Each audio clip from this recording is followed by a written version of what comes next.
Good morning. Good morning. How are you? Pretty good. How are you? Good. It is a very neat painting you have on the back there. Oh yeah, don't you like my nerdiness? That's cool. Are you looking at her painting? Yeah, that's very cool. Did you do that? No, I got it. It was just kind of a Facebook thing, but it fits. So we have like a little treatment area. Currently, we treat ourselves, but Fancy. Do you see people at your home? I was gonna say. not really. I'll see like family, but I like to kind of keep home for just home time. Very nice. That's cool. We're making Cool. good use of it now, though, with all the workouts. Yeah. All right. So I don't know what you were thinking. If you have certain things that you want to get into, feel free to just like do that. But kind of what I was thinking, just getting into, like I think talking about what people are doing differently now. Like there's probably, at least from what I've heard from people are doing a little bit more sitting than they normally do. They're not necessarily getting up and getting outside. I've heard a couple people talking about like extra back pain now. And then just like, and I'm kind of talking to everybody about this, they're like, is it realistic to ask yourself for like big improvements during this time? Or, like, should you be realistic with yourself and just aim for maintenance? Like what can you expect to, and that's more of like a mindset question. So whether you want to get into that stuff or not is up to you. Okay. Did you have any specific things you wanted to? No, that was kind of it. Like the like sitting more often, kind of how to fight that a bit. I'd found a really cool article on stretching and how we don't need to necessarily stretch so much as strengthen at those end ranges, just because I know a lot of people ask questions about that. Cool. And if we can kind of go over like maybe the changes in physiotherapy, so like what telehealth looks like and how we can kind of tackle injuries in this world right now. I was gonna just touch on that near the end, just so it doesn't sound too like salesy.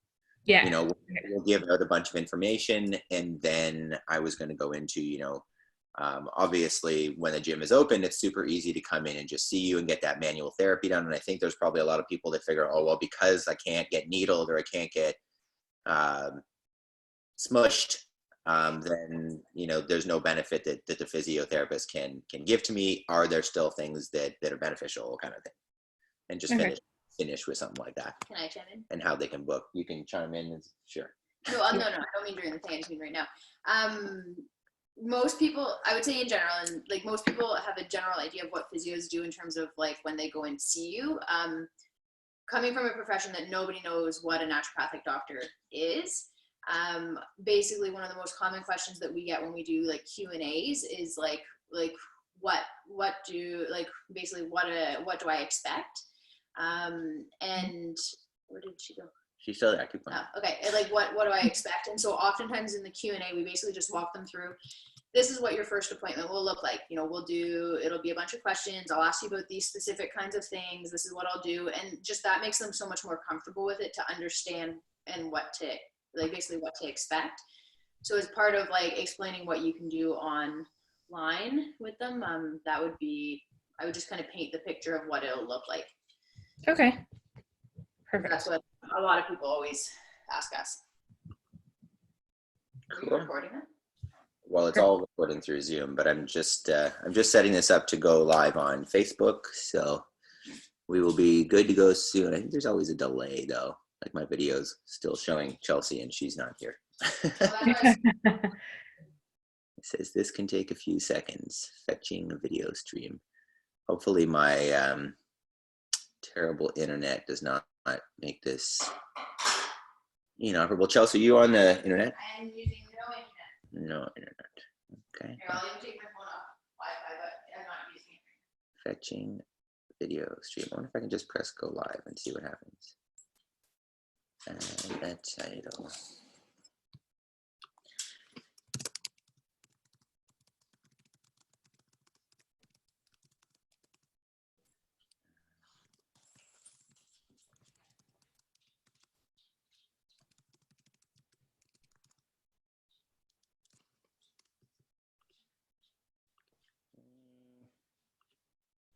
know what's happening now.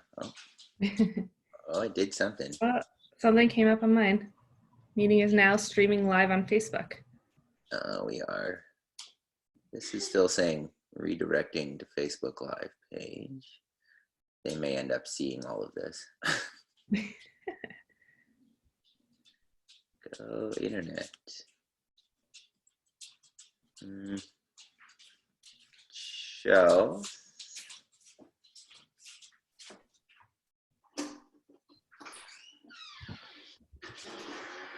Oh, I think we're there. Yeah. It says we've been live for 5 minutes. That's not good. All right. Well, let's get moving then, because I don't know what I just did. All right. So good morning, those of you that are watching live, and good potential other part of the day if you are watching this later. This is Coach Adam, and I'm here with Nicol, our resident in-house physiotherapist extraordinaire. Good morning. Hey, how are you? Good. How about yourself? Not bad. Just managing on my own in our new house, which is kind of nice. Yes. We were just commenting on that lovely spine picture behind you. Yeah, my nerdy moment of the day. Yeah, that's what happens if you're a physiotherapist. You have pictures of vertebrae on your walls. Probably gyros as well. Cool. So what I was thinking here today is that we would chat about maybe this is just asking for myself, but mostly about kind of pain management, making sure that the types of activities that we're maybe doing more of now because we're stuck in our houses is leading to potentially more discomfort, more pain, less progress. So that was kind of what I was thinking in general today. So let's maybe start with that. So I was talking, I've been speaking to a couple people who have mentioned that just being at home more is causing them extra back pain. So maybe you could touch on what types of discomforts that people are going to be potentially dealing with more, either that you've spoken to them and heard that stuff, or just, from the types of positions that we're probably spending more time in, what types of pains they may be having, and then maybe some strategies for dealing with that kind of stuff. Yeah, absolutely. So kind of to touch on pain to start off, we have to think about pain in a little bit of our physics mind. So if we go back to high school, when you put stress on something, you can either put on a lot really fast and hurt yourself. So that's kind of our acute injury. You do a box jump, you hear a pop in your calf, and you've torn your calf muscle. So it's a high load at a short time frame. Or we can look at it as a small load, but over a long period of time. And that kind of creeps up on us in terms of pain. And that's what we're kind of experiencing today without getting up and moving around, even just driving to work and having to walk into a building, walking into CrossFit. We're experiencing a little bit more of a load, not necessarily a heavier load, but over a longer period of time. And that's why we're getting a little bit more pain in certain areas. The things I've noticed is a lot more low back pain. We're sitting more, we're putting a little bit more stress in that same position for a longer period of time. And we have to try and fight that by getting up and moving more often. So the really simple answer is all of our Fitbits that are telling us to move more often, get our steps in, is listen to that buzzing. So have it buzz every 20, 30 minutes and do one stretch, one lap around the house, something really quick to get the blood flowing, to get the fluids moving in our joint before you sit back down. And that's kind of a very easy way to fight it. For a low back, if you think about it, if we're flexed all the time, that's that pressure, that flex position. So we really want to extend ourselves, and that's where the walking comes in. We all know the couch stretch that we love so much during our CrossFit classes. That works really, really well to help stretch out that hip joint, extend the back a little bit. So that would be the number one pain I've been hearing the most about. in terms of sitting posture, you want to move very often. So if you're sitting up, you want to put your feet on the ground, maybe one leg up for a little bit. You can even sit cross-legged if your knees don't bother you. It's okay as long as you're moving. If you have an area like a countertop where you can sit for half an hour and then go up and stand for a bit, even better. So getting that frequent breaks for your body in. Any questions on or things that popped up for the low back that you've noticed? Well, no, not specifically there. I know it definitely, for myself, and obviously, because you've seen and treated, that my issues are due to overextension in the lumbar spine. And for me, I think when I sit for a long time and the hip flexors tighten up, it pulls me more into that extension. So I think personally, and hopefully there are other people that can have the same issue, you can tell me if that's pretty common or not, that are there specific strategies? So when I get up and walk around because I've been sitting too long, but I still end up in that overextended position, are there certain kind of tips and tricks that I can make sure that my getting up and moving around are effective and not just keeping me in the same kind of crummy positions? Yeah. So the hip flexor attaches onto your hip and onto their back, and either your hip flexes or back yanks into extension. And that's what happens to you. So when you get up, before you even start walking, do a little bit of a hip check. Put your hands on your hips. Are your hips tilted forward? Are they tilted back? You can even play with it. So tilt your hips forward and back a couple times and find that middle ground and try to hold it there. In general, it should feel kind of like your hip bone is a bucket and the bucket is pretty neutral. You should feel your core working a little bit, but not a whole lot. And you're same with your bum. So everything is slightly on, but you're not holding everything tight and bracing yourself either. So I'm just going to stand up for a sec. So you mean, I don't know if you can, that's not lighting. It's not good. So for those of you watching, that's kind of like my default, and I may be exaggerating it a little bit, that super arch. So I want to hands on the hips and kind of check where is my pelvis at. Yeah. And so you want to find that middle ground between being dumped really far forward and dumped really far back. That's dumped forward. Yeah. I don't think I can dump back because I'm so tight. Nah, you're pretty neutral in that spot, actually. Okay. And so when you pull it back, you should feel a little bit of your bum and your stomach turn on. I sure do. And that very 10% activation is kind of what you're looking for. And that would kind of translate to the couch stretch as well, right? I can be in a couch stretch and be in a non-neutral spine position where I'm kind of broken as well. Are there tips for the couch stretch so we're not just going through the motions and that we're being effective? Yeah, so when you set up for the couch stretch, let's see if I can get this going.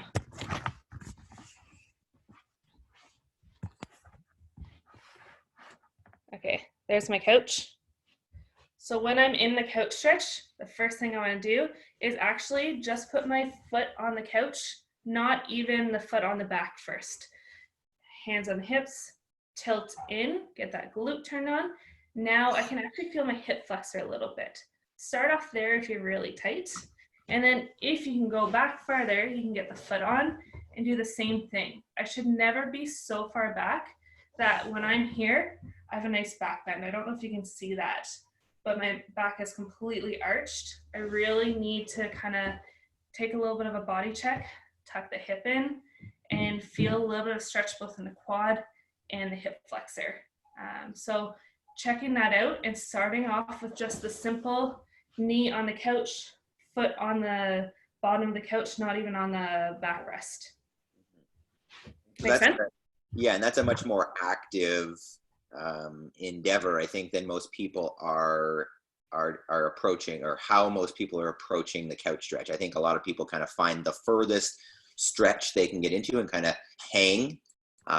So what I'm getting from what you're doing there is it's a lot more active. So I'm squeezing my butt, I'm squeezing my abs, and it's really about understanding that pelvic angle and kind of forcing the stretch in the hip flexors, but through activation. Yeah, exactly. And that kind of goes into an article that I'd mentioned earlier to you before this that talks about stretching and risk for injury. Now, the article was done on a study with ballet dancers and calf injuries. And they're finding that ballet dancers were getting a ton of calf injuries, and they're telling them to stretch that calf, that they needed a lot of stretch into that muscle. And that was increasing the amount of injury because they're gaining this new range that they actually don't have control over. So yes, you can go 10% farther, but your muscles have never gone there. They don't know how to turn on. They don't know how to protect that range. And it's causing more injury. That if we can make our stretches more active, so having the muscles do the work to stretch it, we're actually strengthening, we're maintaining that range more, and we're going to gain that strength in that range so you can actually use it. So we're not looking for the couch stretch to be a passive or a non-active range of motion that we're gaining. We're trying to make it a usable range of motion. So we want to actually use that hip extension and learn how to actually gain it so that it lasts longer and it's safe for us. Mm-hmm. And does that apply, is that for both pre and post exercise if we're now talking about a workout? Yeah. So really the research is starting to lean, it's not great research yet, but starting to lean towards static stretching is almost useless for us, because when we static stretch, and I still do it sometimes, it's not bad, but static stretching, we're not using our muscles to get there. And so we're getting these unstable ranges of motion that will lead to a risk of injury. So yeah, before exercise, definitely doing more dynamic stretching. Our warm-ups are great for that. So if you follow the coach's warm-ups, we're doing a lot of lunging and squatting and getting those ranges, but very actively and warming up the muscles. After, it can be a little bit of a static, but really try to add a contraction in the end. So when you're doing a couch stretch, squeeze that bum. See if you can use that glute to help give yourself a bit of hip extension. And that will still be a bit of a static stretch, but you're also getting that activation to make it a safe stretch. Okay, but then, so if we're talking, basically staying away from passive stretching, where does something like, foam rolling or rolling with a yoga tune-up ball or something like that, so mashing versus activation and passive stretching? Yeah, so completely different in my eyes. So when we're looking at a ball massage, actually, let's go back to anatomy for a second. This is where I get really nerdy again. All of our muscles are fibers, and so they sit half overlapped. We contract, we relax, and that's what happens. When we stretch our muscle fibers out to here. So now there's not much for them to grasp onto. So that's where it becomes a little bit more vulnerable. A tight muscle is one that's stuck in its contracted phase. So not very useful to you because there's nowhere to go. Squeezing on some nerve endings, so it tends to be a little bit more of an uncomfortable muscle, and that's where we get those trigger spots that I really like to find on you.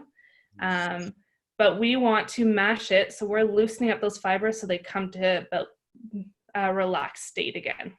And so that's what mashing is. So it's looking at a deep tissue massage where we're trying to release those overcontracted muscles, return everything to a normal state. Stretching is looking to elongate those muscles. So I like mashing or smashing or digging into sore spots before exercise to help kind of loosen things up, get the blood flowing into the muscle, get it ready to go. And then you can use it after for recovery as well. So it kind of depends on your goal for it. But stretching and smashing are actually kind of opposite ends of the spectrum in terms of rehab. Cool. Maybe away from general theories for a sec. Kathy Walker asked, anything for the upper back? And I'm sure Chelsea will be happy about this one as well, since a lot of people likely are sitting at some kind of desk and they're very likely more flex at the thoracic spine than normal. Any tips and tricks for that aside from get up? Yeah. So the easy one is, so if you're sitting in a chair, let's see if you can see my chair here. So I've been sitting all day at the chair. I've been like this. Take your hands, wrap it around your head, go to the back of the chair, and you can just simply arch back and do 10 of these throughout your day. I can even go to one side versus the other and trying to loosen up that back.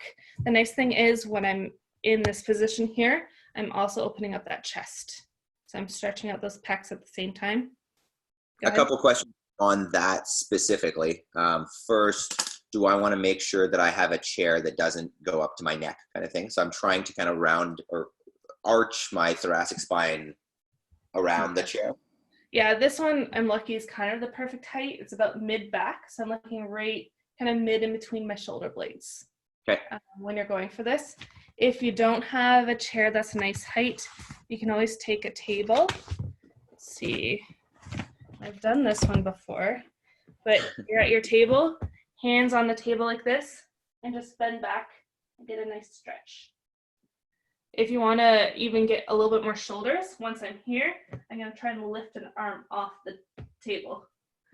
So that one is obviously a much more active than the first one you were doing there when you were arching over. So I'm just wondering if there's another way, and I'm just going to do one here. Another way, obviously, of doing that first thoracic extension, literally like on the side of a couch or an arm, and then there, same idea. Yeah, and so now when you're there in that back bend, pull those elbows away from each other and see if you can get a little bit more active. And then for me, I know that when I do that, I'm likely going to extend through the lumbar spine as well. So do I? I obviously want to make sure that as I'm extending that I'm squeezing the abs and trying to move through the thoracic spine, correct? Exactly. Cool. One last one that's really good is I usually do this on the ground in like a cobra pose, but take a towel, place it where you want that bending, and then pull with the towel as you bend. So it's just giving you a little bit of feedback. So now I'm trying to bend kind of mid-back. I'm pulling with my hands, and I'm actually feeling that area that I'm trying to target. There's nothing wrong with videotaping a back bend and going, oh, I'm really flat there. Like I can see that my curve isn't even. Let's target that area and use that towel to target it. Cool. Wonderful. If obviously, like we could literally go into, okay, well, what if I'm sore here, or what if I need an exercise for that? But we're not going to do that because it would take forever, and I think everybody's obviously got different issues. I know that you have started an online group program, which is Wednesday evenings at 7:15. Mm-hmm.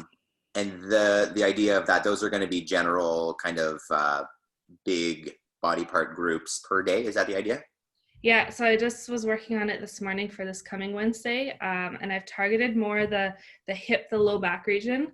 I try to pick stretches that will target a little bit of everything. So there's going to be a bit of shoulder and stuff, but the focus this coming Wednesday is going to be kind of that hip, low back region. Perfect. And each day is going to have a different focus? Yeah. Excellent. And then obviously that's a general program for everybody. If I've got a specific issue and I need some more focus, definitely my understanding in general, and I've seen you a couple times, is that, well, when I see a physio, there's a lot of hands-on, there's a lot of manual, and my favorite, needling. Obviously that's not available right now. Is there still anything that you can do for somebody who's got some specific issues and they want to work on that during this time? Yeah, so I'm offering telehealth treatments and assessments now.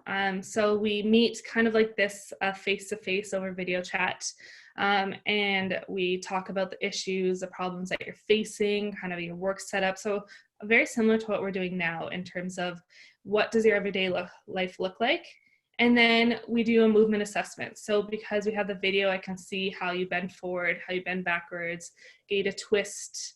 I can break down into individual joints that are bothering you. So we can look at the range of motion in each joint. And then I can even get you to test your strength. So we can actually do a good majority of the stuff that we would be doing, say if you're in the clinic.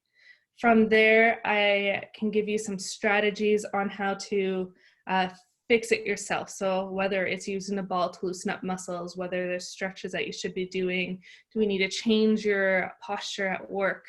And then giving you a bit of an exercise program to go off and do it on your own. So it's kind of nice because it actually gives you a lot more independence at the end of it, rather than having to come in and get the needles or get massage and stuff that you get to go off and fix yourself.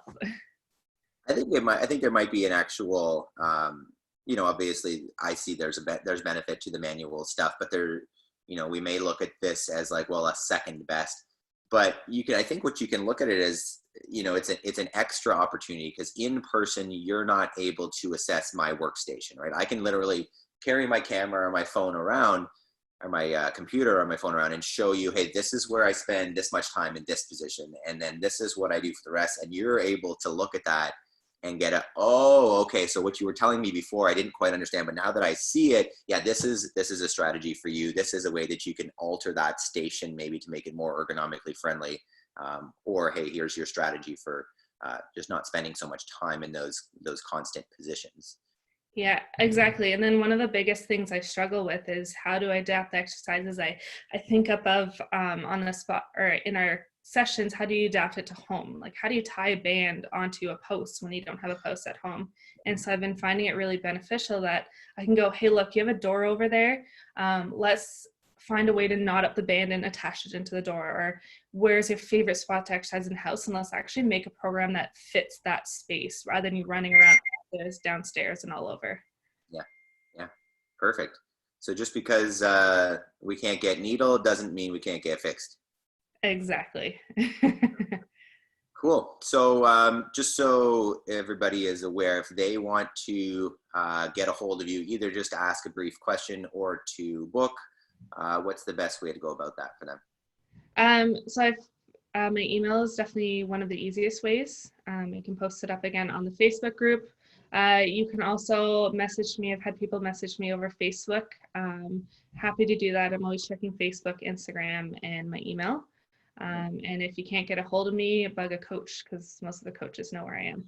They can book those sessions directly through MindBody as well if they want. Yeah. And I think I have about 4 days a week that are open right now, but if it doesn't work for your time frame, I'm pretty flexible with the new scheduling going on. So we can always find a time that works better. Awesome. So especially if you have benefits, I mean, even if you don't, obviously, a great opportunity. You've got, most people have more time than they normally would. I know some people are busier than usual with kids and whatnot, but for most people, this is an opportunity to choose something that, you've been putting off working on, and use this as the opportunity to get it fixed. So might be a great idea to book in with Nicol, get some exercises that now you actually have the time to do and you can't put off, and get set up to fix your issues. Exactly. Cool. It's fun. All right. Well, thank you very much, Nicol. Oh, thank you. This is fun. And make sure that if you're interested, post any questions or anything on the comments below here. And I'll see you next Monday with Chelsea. Not you, but well, you could be there too, but the rest of you. All right. Have a great day. Thank you. Yeah. Bye.